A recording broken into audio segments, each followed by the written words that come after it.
Ada berita tentang apakah seorang mahasiswa itu kalau dia telat lulus kuliah itu adalah aib atau bukan aib. Kemudian bagaimana seorang dosen itu dengan apa ya, dengan norma-norma yang berakhlak tadi bisa menerapkan berakhlak itu untuk membantu seorang mahasiswa agar bisa lulus tepat waktu. Menurut saya, seorang mahasiswa itu perlu kita lakukan selain kita mengajar, memberikan ilmu kepada seorang mahasiswa, uh, sebenarnya seorang mahasiswa itu perlu kita motivasi juga, motivasi untuk mereka bisa mengembangkan ilmu yang kita berikan. Kalau yang terkait berorientasi pelayanan, berarti bagaimana saya sebagai seorang dosen bisa melayani mahasiswa dalam hal ini memberikan pengetahuan yang saya miliki, mentransfer knowledge saya, memberikan motivasi kepada mahasiswa agar mahasiswa bisa belajar lebih baik. Adapun dalam sisi adaptif dan kompetennya, bagaimana saya sebagai seorang dosen bisa terus meningkatkan pengetahuan saya. Kalau saya kebetulan jurusannya informatika, jadi tujuannya itu saya belajar terus-menerus agar bidang yang saya tekuni itu bisa membantu nanti atau pelajaran yang saya pelajari nanti bisa saya ajarkan kembali kepada mahasiswa saya sehingga kerja. Jadi itu yang menghambat menghambat mereka untuk lulus tepat waktu.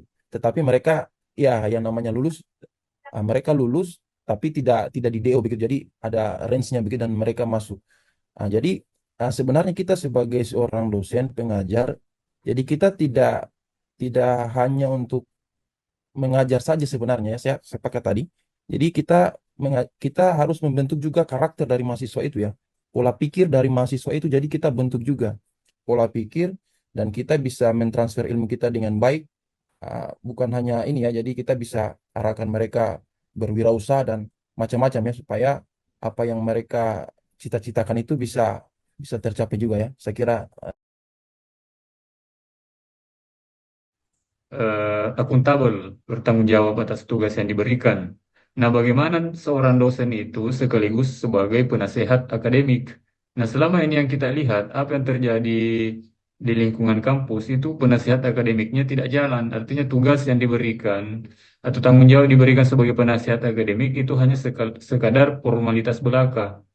Jadi, misalnya kurang memanfaatkan penasehat akademik itu menurut saya menjadi sebuah ancaman juga.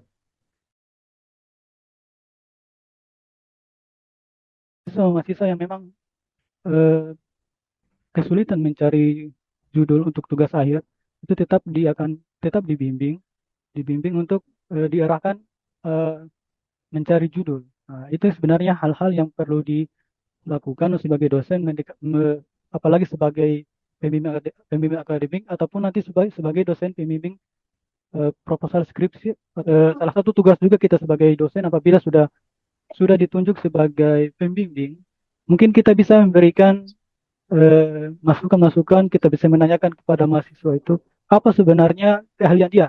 Saya bisa tangkap di sini ada jiwa harmonis ya. Jadi ada nilai berakhlak harmonis di mana kita antara dosen dan mahasiswa itu bisa membangun lingkungan kerja yang kondusif. Kamu bisa apa ya? Tidak lulus tepat waktu gitu. Apa yang mempengaruhi? Terus dia bilang dia sibuk berorganisasi zaman waktu dari mahasiswa tersebut. Bagaimana dia bisa mengatur waktunya antara kuliah atau dengan kegiatan di luar kuliah.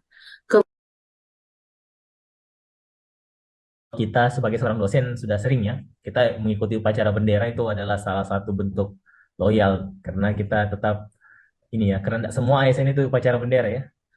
Jadi ada beberapa juga yang tidak mungkin. Jadi kita sebagai seorang ASN ya paling tidak bisa proaktif untuk menginformasikan ya kepada sesama ASN untuk ikut serta dalam mengikuti upacara bendera.